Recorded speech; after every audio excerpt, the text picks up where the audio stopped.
अस्सलाम वालेकुम। Lesson number 14 का सेकंड लैंग्वेज पॉइंट सीखने की कोशिश करते हैं, जो कि है अकेला लफ्ज़ ई।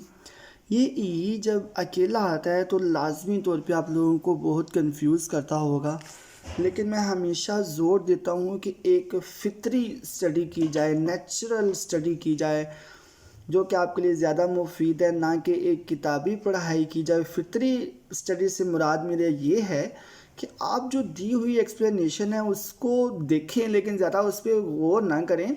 अगर आपको कंफ्यूज कर रहा है, अगर समझ आ रहा है तो बड़ी अच्छी बात है। समटाइम्स ये कंफ्यूज कर देता है, तो आप परेशान ना हों इसको लेके, आप बल्कि प्रैक्टिस करें, बहुत ज़्यादा प्रैक्टिस करें, बहुत ज़्यादा टेक्स्ट पढ़ें। चाइनीज़ लैंग्वेज का जो स्टैंडर्ड बुक है इससे हट के भी बहुत ज़्यादा स्टडी करें।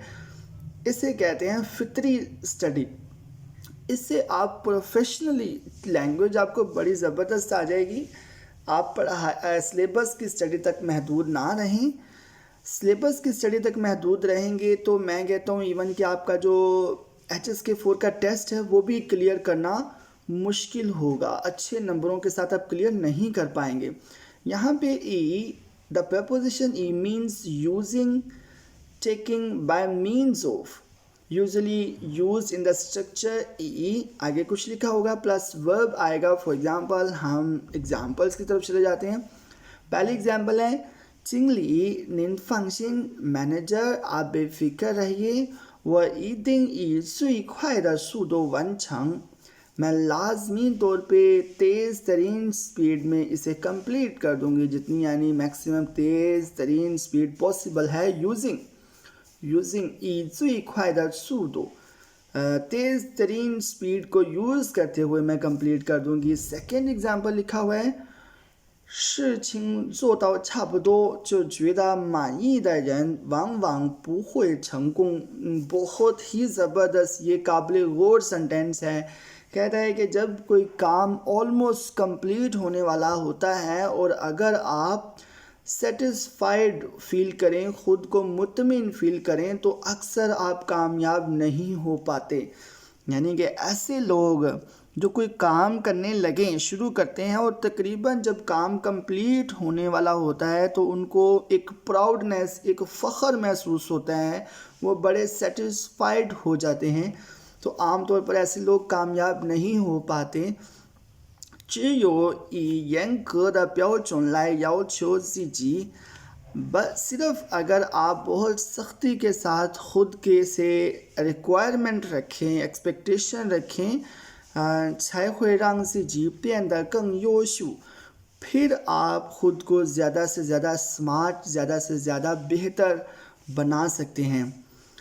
क्या यहाँ पे यार ये देखें, आप साथ साथ लैंग्वेज भी सीख रहे हैं, साथ साथ इतना अच्छे मैसेजेस जो कि मैं समझता हूँ बजाते ख़ुद बड़े मोटिवेशनल लाइंस हैं। एक ही लाइन में इतना खूबसूरत मैसेज आपको दिया है, लेकिन आपने समझना है इसे वर्ड बाय वर्ड क्या लिखा हुआ है।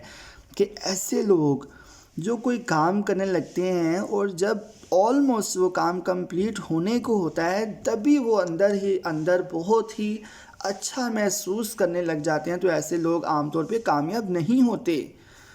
बस अगर आप ख़ुद के साथ सख्ती के साथ पेश आएँ, अपनी रिक्वायरमेंट ख़ुद से बड़ी हाई रखें, अच्छी रिक्वायरमेंट रखें, तो फिर जाके आप आहिस्ता आहिस्ता से बेहतर होने लगते हैं।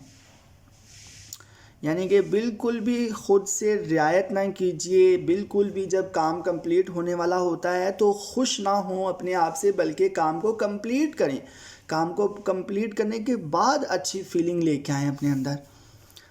इसका ई का दूसरा यूज़ ई प्लस आगे कुछ लिखा होगा, फिर वे होगा, उसके आगे भी कुछ लिखा होगा, तब इसका मतलब होगा टू टेक एज और to regard something as. For example third example है 我们应该以那些敢说真话的人为镜子। अच्छा, ये भी सेंटेंस बहुत ही ज़बरदस्त है। कहता है कि हमें चाहिए कि ऐसे लोग जो सच बोलने की हिम्मत रखते हैं उनको आईना बनाएं। ऐसे लोग जो सच बोलने की हिम्मत रखते हैं, ये नहीं कहते कि मुंह पे सच बोलने से डरते ना हों, आपकी खामियां बता सकें, आपको मुंह पे इतनी हिम्मत रखते हों, ऐसे लोगों को हमें आईना बनाना चाहिए 这样才能及时发现自己的缺点。इस तरह से हम बर वक्त अपनी खामियां देख सकेंगे, डिस्कवर कर सकेंगे। बाद औक़ात मेरे ये एक एक लाइन में यार इतना ज़बरदस्त, इतना खूबसूरत मैसेज कन्वे किया होता है। बाद औक़ात मेरा दिल करता है कि ऐसी लाइंस को एक अलहदा सॉर्ट आउट करूँ, अलहदा इनको लिख के उन पे वीडियोस बनाऊँ। मतलब कि अगर आप इस पर गौर करने लगते हैं तो आपको बड़ी अच्छी फीलिंग आती है। एक तरह से ये आपको मोटिवेट करने लगते हैं ये सेंटेंसेस, ये बातें छोटी छोटी। देखें, हमारी आमतौर पे आदत क्या होती है हमारे कल्चर में कि अगर हमारा कोई दोस्त है, कोई रिलेटिव है, आप सपोज़ कोई कपड़े पहने हुए हैं, आप उससे पूछते हैं कि ये मेरा ड्रेस कैसा है, तो बहुत ही रेयर, बड़े कम लोग होते हैं जो मुंह पे कहते हैं कि यार आपको ये सूट नहीं कर रहा है, आपको ये नहीं पहनना चाहिए। ज़्यादातर लोग आपकी तारीफ़ ही कर देते हैं कि ठीक है, अच्छा लग रहा है, बहुत ज़बरदस्त है। तो यहाँ पे ये कह रहा है कि लाइफ में ये ड्रेस वाली बात तो मैंने एग्जाम्पल के तौर पे कही, हर पहलू में ऐसे लोगों को आईना बनाएं जो आपके सामने सच बोलने की हिम्मत रखते हैं, आपकी खामियां बताने की ताकत रखते हैं, डरते नहीं हैं। ऐसे लोगों को आईना बनाना चाहिए, फिर हम अपनी खामियां बर वक्त डिस्कवर कर सकेंगे। ई का एक और यूज़ है, लिखा है the conjunction E indicates purpose, meaning used for, in order to. It is usually used at the beginning of the later clause and the two clauses should share the same subject. For example, जिनको ये 2-2.5 लाइनों की समझ नहीं आई वो परेशान बिल्कुल ना हो। आगे की ये जो एग्जाम्पल है सिर्फ इससे देखें। लिखा है 如果是十分重要的朋友，अगर एक बहुत ही इम्पोर्टेंट फ्रेंड हो, 中国人往往 तो चाइनीज़ लोग अक्सर 会请他们去饭店或者餐厅吃饭। वो उनको अक्सर रेस्टोरेंट या डाइनिंग में इनवाइट करके खाना खिलाते हैं, डाइनिंग हॉल में, मतलब कि खाने पे इनवाइट करते हैं। ई प्याओ श, ई का यहाँ पे क्या यूज़ है, in order to show, 以表示对客人的尊重和礼貌，यानी अपने उस मेहमान के लिए रेस्पेक्ट और कर्टसी के इजहार के लिए, उसको ये शो बताने के लिए कि वो बहुत इम्पोर्टेंट है आपके लिए। ई का डिफरेंट यूजेस हमने देखे हैं। अगर कोई भी आपको मुश्किल, ज़्यादा कॉम्प्लिकेटेड लगे तो आपने बिल्कुल भी परेशान नहीं होना है।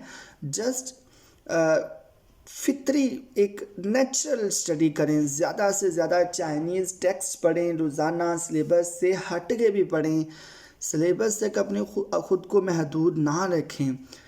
जो खाली जगह पुर करनी थी, पहला है ई को यूज़ करके, दूसरा ई प्लस वे और तीसरा खाली ई है। इसको मैं एक्सप्लेन कर देता हूँ। पहले नंबर पे मैंने लिखा है ई नी शो द फंगफा, यानी कि तुम्हारे बताए हुए तरीके के मुताबिक, तुम्हारे बताए हुए तरीके के मुताबिक जे का वन थी, इस मसले को हल करना है यो खुन्नान, थोड़ा सा मुश्किल है। यानी कि तुम्हारे बताए हुए तरीके के मुताबिक इस मसले को हल करना थोड़ा सा मुश्किल है। सेकंड नंबर पे है हनयू पुतोंगहुआ, यानी कि स्टैंडर्ड चाइनीज़ लैंग्वेज 是以北京话为标准的। ये बेजिंग की जो लैंग्वेज है उसको उस पे मबनी है, उस स्टैंडर्ड पे मबनी है। जो स्टैंडर्ड चाइनीज़ लैंग्वेज है, ये बेजिंग में जो बोले जाने वाली बोली है उस पे मबनी है, उस पे इसकी बुनियाद है। तीसरे नंबर पे है 我觉得应该降低, मेरे ख्याल में कीमत को कम करना, 公园门票价格, पार्क की एंट्री टिकट, पार्क की एंट्री टिकट की प्राइस को कम कर देना चाहिए। 我觉得 मेरे ख्याल में 应该降低 कम कर देना चाहिए 公园门票 पार्क की एंट्री टिकट की 价格 यानी price 以吸引更多的游客 for the purpose to attract the more tourists, यानी कि ज़्यादा से ज़्यादा सियाहों को माइल करने की गरज से ज़्यादा सियाहों को अपनी तरफ इस पहाड़ की तरफ अट्रैक्ट करने के लिए, माइल करने के लिए हमें पहाड़ की एंट्री टिकट की प्राइस कम कर देनी चाहिए मेरे ख़्याल से।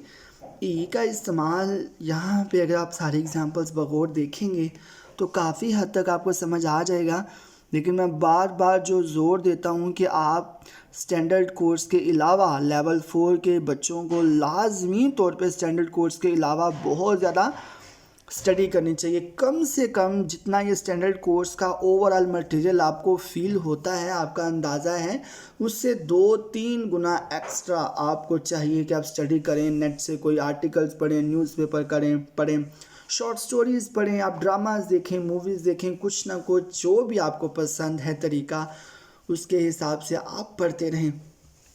ऐसा करेंगे तो ना सिर्फ ये कि आपको लेवल 4 का एग्ज़ाम, HSK 4 का एग्ज़ाम इंतहाई आसान लगेगा, बल्कि आपकी जो स्पोकन लैंग्वेज है वो HSK 4 लेवल से भी हाई हो जाएगी, ज़्यादा अच्छी हो जाएगी।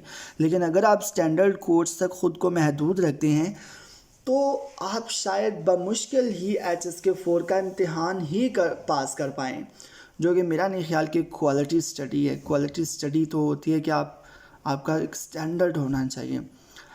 उम्मीद है जी ये वीडियो लेसन्स आपके लिए मददगार साबित हो रही होंगे। अगर ऐसा है तो सपोर्ट कीजिएगा, नहीं है तो अपनी सजेशन दीजिएगा कि कैसे और ज़्यादा इसको बेहतर बनाया जा सके। अपनी दुआओं में याद रखिएगा। अल्लाह हाफिज़।